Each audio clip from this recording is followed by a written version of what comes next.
Bonsoir et bienvenue en terre urbaine. Certains vous diront que c'est le plus beau métier du monde, d'autres le plus difficile aussi, voire le plus exigeant. Et pourtant, métier de prof, c'est ce qu'a choisi Benoît Putzeis. Du haut de ses 23 ans, il a entamé sa toute première rentrée dans l'enseignement secondaire. Une de nos équipes a suivi ce jeune régent lors de sa rentrée à l'Athénée Jean Absil d'Etterbeek, une école qu'il connaissait bien, puisqu'il y a lui-même suivi ses études. On regarde tout de suite le reportage réalisé par une de nos équipes de Terre Urbaine.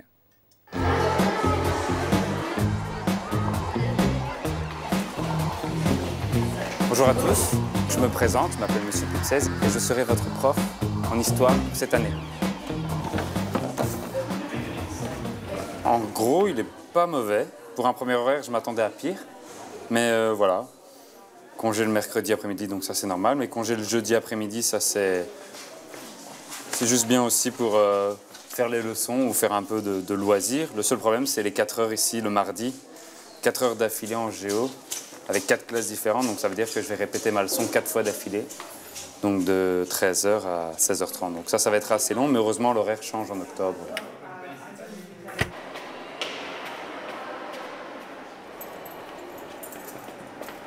Quand j'étais élève, j'ai vraiment eu des très bonnes expériences ici. C'est ça qui m'a donné aussi l'envie d'être prof.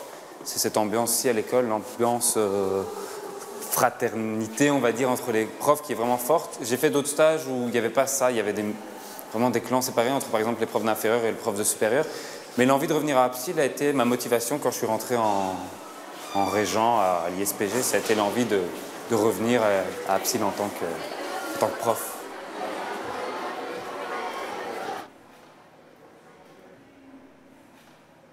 Quand j'étais en réto, je passais le plus clair de mon temps libre, donc que ce soit pendant les récrés ou l'heure du midi, ou pendant les fourches, c'était ici qu'on passait notre temps parce qu'on détestait aller se mélanger aux plus petits, entre guillemets.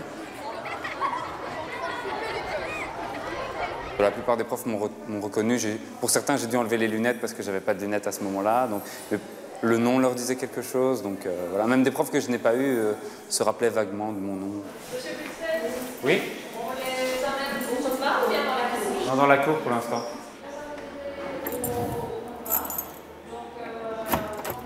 Salut Benoît. Salut Denis. Ça a été tes premières libelles?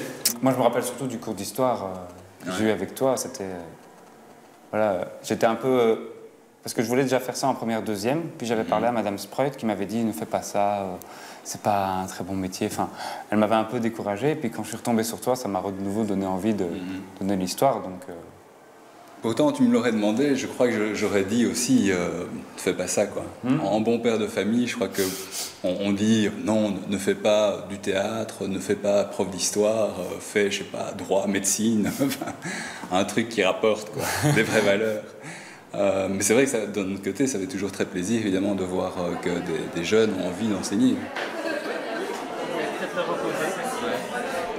Moi, ma première rentrée, là par contre, c'est vrai que c'était dans une école bruxelloise, disons, avec un public plus difficile, et c'est vrai que là, le préfet m'a tout de suite dit, voyez, une école sans élèves, c'est une école sans problème. Et effectivement, à ma première déco, j'ai vu les chaises voler, enfin, je me demandais un petit peu, effectivement, ce que j'allais enseigner, quoi. Mais après, effectivement, bon, bah, ça a été quand même nettement plus cool, et puis ça s'est très bien passé, en fait. Mais c'est vrai que l'abord a été un peu particulier. Bon, mais tu verras, les premières heures, c'est toujours déterminant.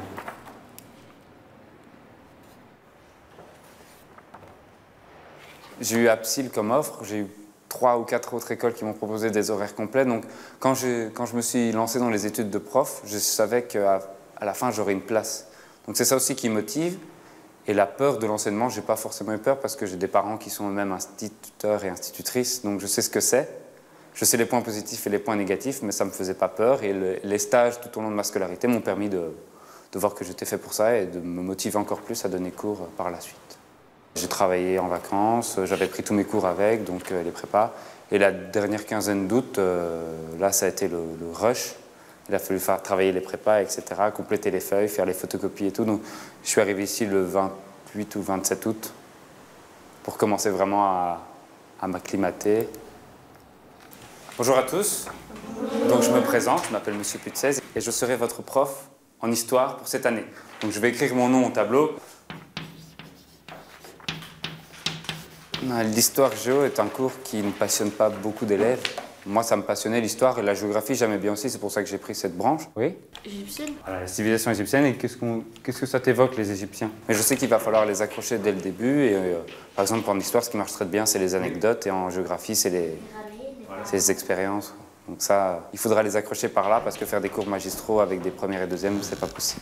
Donc quelle est la période qui suit directement à la préhistoire? Oui. L'Antiquité. D'accord, donc l'Antiquité, alors on va préciser, ce sera l'Antiquité au Moyen-Orient. Alors l'Antiquité au Moyen-Orient, quelle est la civilisation la plus connue pendant l'Antiquité au Moyen-Orient? Oui. La Mésopotamie. En Mésopotamie, c'est connu aussi. Mais alors, une très grande civilisation, oui. Chinoise. Ah, chinoise, c'est pas au Moyen-Orient. Ah bon. C'est à l'Extrême-Orient.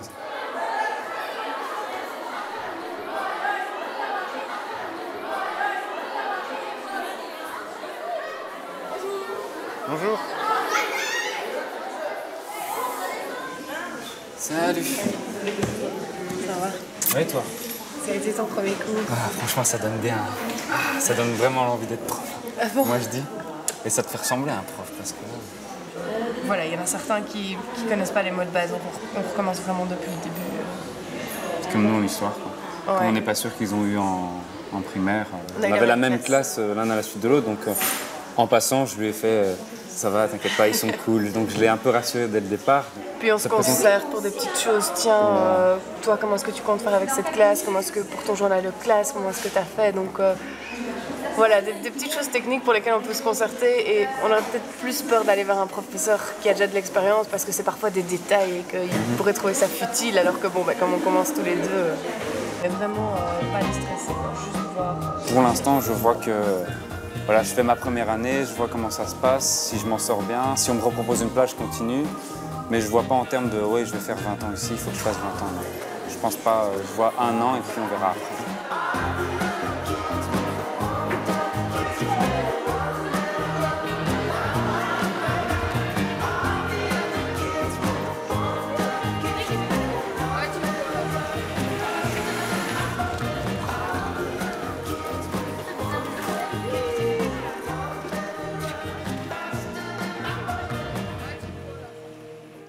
Un reportage qui a certainement rappelé beaucoup de souvenirs à nos invités. Anne van der Zon, bonsoir. Bonsoir. Vous enseignez le néerlandais et l'anglais depuis près de 20 ans dans l'enseignement secondaire.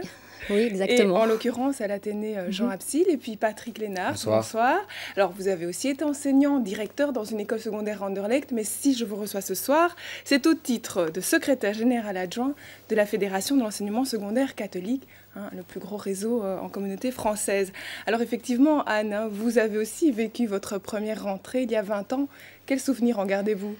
Un souvenir très stressant en fait. C'était une plus petite école. Jean Absil était une petite école. On avait à peu près 500 élèves. Oui.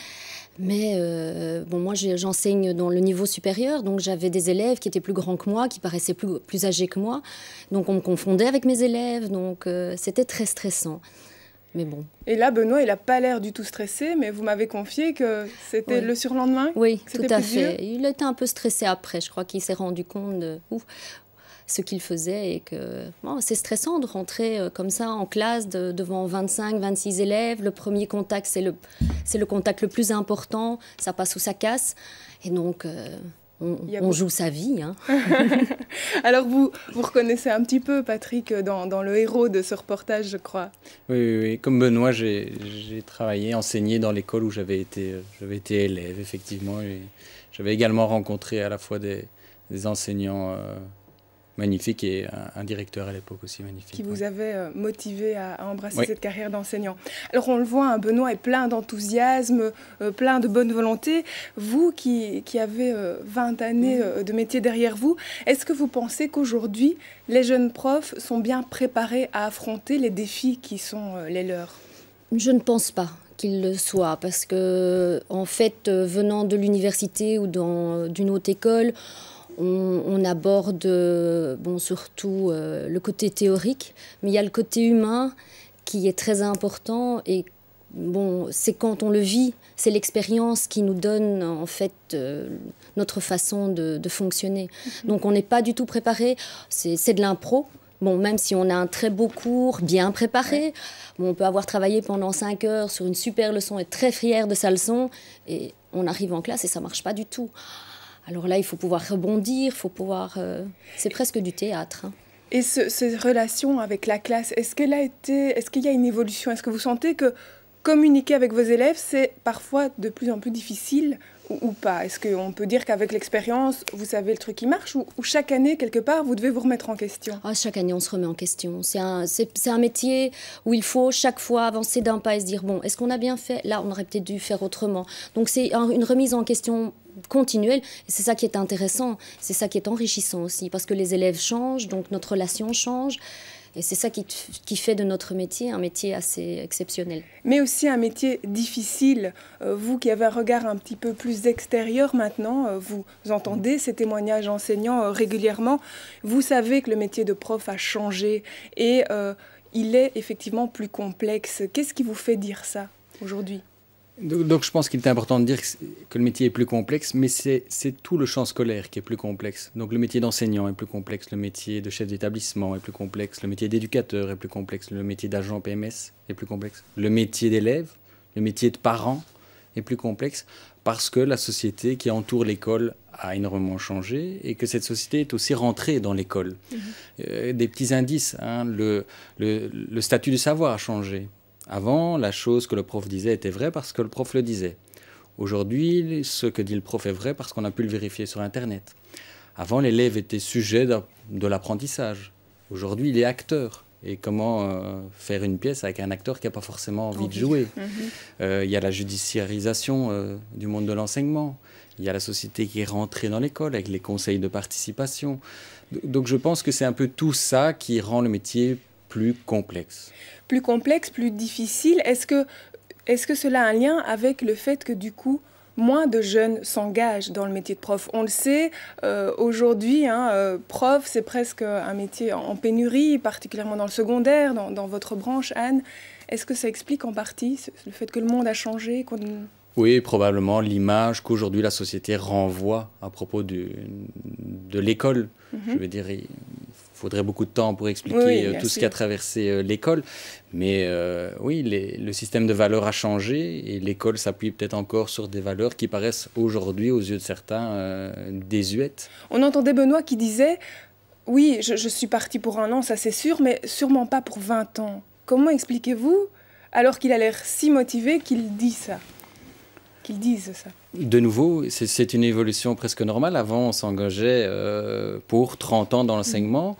Aujourd'hui, on parle souvent de génération zapping. Et donc, ils voient à court terme. Je pense simplement qu'il faut leur proposer d'autres parcours. C'est certainement une des pistes. Il faut proposer aux jeunes enseignants une évolution de carrière différente de ce qu'elle est aujourd'hui. Alors on le voit aussi, le prof reste rare, une espèce recherchée. Est-ce que ça a un impact justement sur votre école, sur votre manière de fonctionner au sein de votre école en particulier? Est-ce que cette pénurie, vous la sentez et est-ce que c'est difficile à gérer? La pénurie, on la sent quand par exemple, en plein milieu de l'année, il y a un professeur qui tombe malade. Trouver un remplaçant, c'est parfois digne d'un parcours du combattant.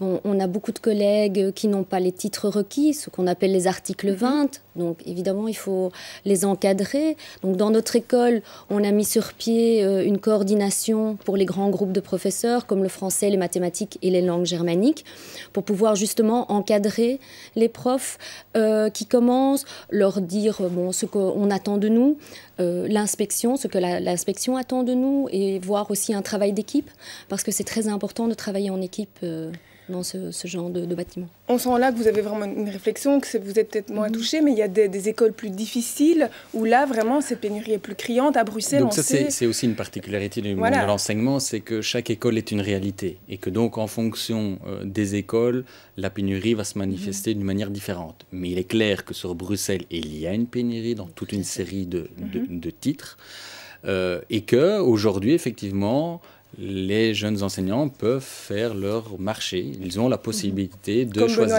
Et qui pourrait leur reprocher aussi de faire ce choix. Un constat pour conclure, être prof, métier de prof aujourd'hui, c'est une vocation pour vous? Oui, ça, je reste convaincu il faut vouloir faire ça, sinon ça n'a pas de sens. Vouloir et aimer. Oui. Aimer ses élèves Oui. et pouvoir les respecter aussi. Très bien. Eh bien, Vocation Prof, pour prolonger cette discussion, c'est le livre que je vous recommande de lire, écrit par un enseignant de l'Athénée de Schaerbeek, Franck Andria, qu'on connaît bien à Télé Bruxelles. Merci à tous les deux, en tout cas, d'avoir partagé cette émission avec nous. On se retrouve la semaine prochaine. On parlera petite enfance. À bientôt.